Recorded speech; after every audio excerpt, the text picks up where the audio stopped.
ഇതാണ് അമ്മാവൻ എഴുതിയിട്ടുള്ളത്.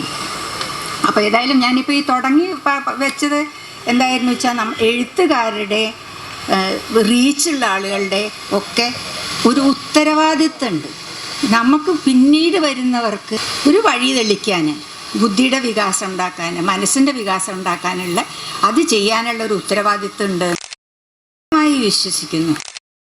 മുറേ നമ്മൾ ഫെയിൽ ചെയ്തിട്ടുണ്ടോയെന്ന് ഇപ്പോൾ കാട്ടിക്കൂട്ടുന്ന കാര്യങ്ങളൊക്കെ കണ്ട ഓരോരുത്തർക്കും ഇതിലെന്തോ ഒരു കുഴപ്പം എവിടെയൊന്ന് തോന്നും. അതിനെ നേരെയാക്കാനുള്ള നമുക്ക് കഴിയുന്നത് മുഴുവൻ നമ്മളെല്ലാവരും ചെയ്യേണ്ടതാണെന്ന് എനിക്ക് തോന്നുന്നുണ്ട്. ഇതിനെന്താ കാരണം, പെട്ടെന്ന് ഇത് തോന്നാൻ കാരണം, ഞാൻ അടുത്ത് ഈ ബ്രെയിൻ ഡെവലപ്മെൻറ്റിനെ പറ്റിയിട്ട് ഇൻ്റർനെറ്റിൽ പോയിട്ടൊന്നും ഇങ്ങനെ ഒരു കുട്ടി സ്കൂളിൽ പോകാനുണ്ടായിരുന്നു. 2 വയസ്സ് 3 വയസ്സായ കുട്ടിയെ സ്കൂളിലേക്ക് അയക്കാനുള്ള അതിൻ്റെ എഴുത്തിന് വെക്കലൊക്കെ കഴിഞ്ഞു. കിൻഡർ ഗാർഡനോ അതിന് പറയാച്ച അവിടേക്ക് അയക്കേണ്ട ഒരു സന്ദർഭം വന്നപ്പോൾ വെറുതെ ഞാനത് റെഫർ ചെയ്തു.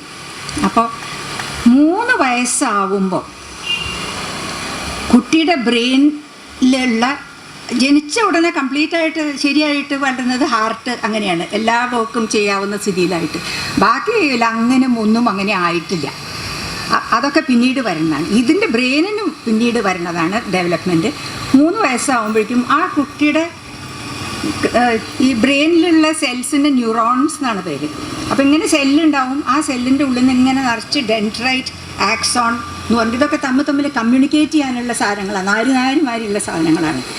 ഈ സെൽസ് മുഴുവൻ ഒരു കോളേജിൽ പഠിക്കുന്ന കുട്ടിയുടെ ബ്രെയിനിലുള്ള അത്രയും നമ്പർ ഓഫ് സെൽസ് ഈ കുട്ടിയുടെ തലയിലുണ്ടാവും.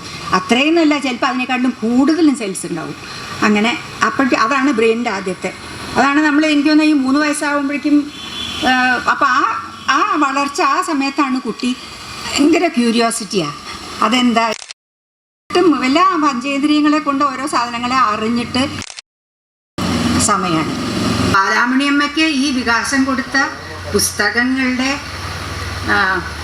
ഉപജ്ഞാതാവ് ഈ അമ്മാമൻ എന്ന് പറയണ നാരായണമേനാണ് എന്നുള്ളതിൽ യാതൊരു സംശയമില്ല. അങ്ങനത്തെ ഒരു അന്തരീക്ഷം ആ വീട്ടിൽ അമ്മാമൻ ഉണ്ടാക്കി.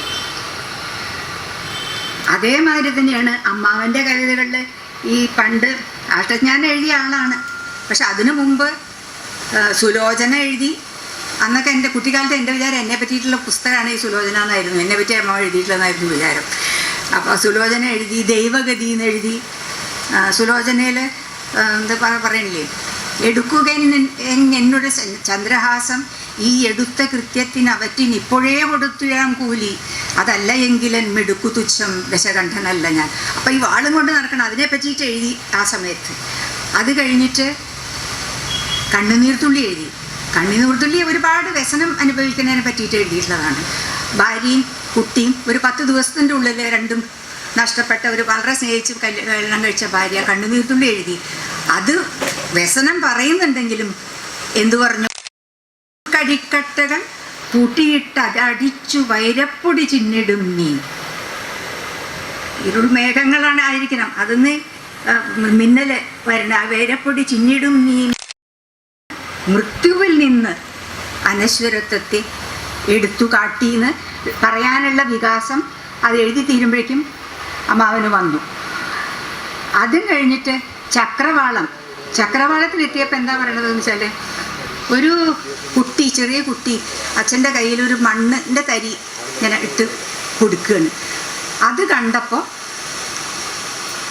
തോന്നിയതാണ്. അതെന്താണെന്ന് വെച്ചാൽ, അല്ലെങ്കിൽ ഏതൊരു മൺതരിക്കുള്ളിലും ഇല്ലാത്തത് ഒന്നും ഇല്ല എങ്കിൽ, നമ്മൾ പറയണില്ലേ സ്വർണത്തിനെ അറിയണമെങ്കിൽ മണ്ണിനെ അറിഞ്ഞ, ഒരു മണ്ണിനെ അറിഞ്ഞിട്ടുണ്ടെങ്കിൽ എല്ലാ മൺപാത്രങ്ങളെ അറിയാത്തതൊന്നുമില്ല ഇല്ല എങ്കിൽ, ഈ ഒരു കാലാന്തരത്തിൽ ഒതുങ്ങാതെ വേറെ ഇല്ലൊരു കാലാന്തരവുമെങ്കിൽ, ഈ ഇപ്പോഴുള്ള ഈ നിമിഷത്തിൽ ഒതുങ്ങാത്ത പഴയ നിമിഷങ്ങളൊന്നുമില്ല, ഒക്കെ ഒന്ന് തന്നെയാണ് എന്ന്. അങ്ങനെയാണെങ്കിൽ ഈ നിമിഷം ഞാൻ ഈ പരമാണുവിനെയും ബ്രഹ്മാണ്ടമൊക്കെയും എപ്പോഴും ഞാൻ പുൽകി നിൽക്കൂ എന്നാണ് അമ്മാവൻ എഴുതിയിട്ടുള്ളത്. അത് ചക്രവാളാണ്. ചക്രവാളം എന്ന് പറഞ്ഞിട്ടുണ്ടെങ്കിൽ 1951 നെല്ലുവായി വിദ്വാൻ കെ എൻ നമ്പീശ മാഷാണ് ഞങ്ങളുടെ മലയാളം പണ്ഡിറ്റ്. അപ്പോൾ അദ്ദേഹം പദ്യം എടുക്കുന്ന ക്ലാസ്സുകളിൽ ഇപ്പോൾ വള്ളത്തോളിൻ്റെ ആയാലും നാരായണൻ്റെ ആയാലും കുമാരനാശാൻ്റെ ആയാലും ആദ്യം കവികളെ കുറിച്ചൊരു ചുരുക്കം രത്നച്ചുരുക്കമായിട്ട് അദ്ദേഹം ജീവിതത്തെക്കുറിച്ചൊക്കെ പറയാറുണ്ടായി അവരുടെ. അങ്ങനെ ഒരു ദിവസം ഞാനായിരുന്നു പദ്യം വായിക്കാൻ. അന്ന് എനിക്ക് കിട്ടിയത് ഈ മഹാനുഭാവൻ്റെ കണ്ണുനീർത്തുള്ളിയായിരുന്നു. അപ്പം അദ്ദേഹത്തിൻ്റെ ജീവചരിത്രവും കാര്യങ്ങളൊക്കെ പറഞ്ഞത് എഴുതാണ്ടായിരുന്ന കാരണങ്ങളൊക്കെ പറഞ്ഞപ്പോൾ തന്നെ മനസ്സിൽ ഒരു ശോകമുഖമായൊരു അന്തരീക്ഷമായിരുന്നു മനസ്സ് നിറയെ.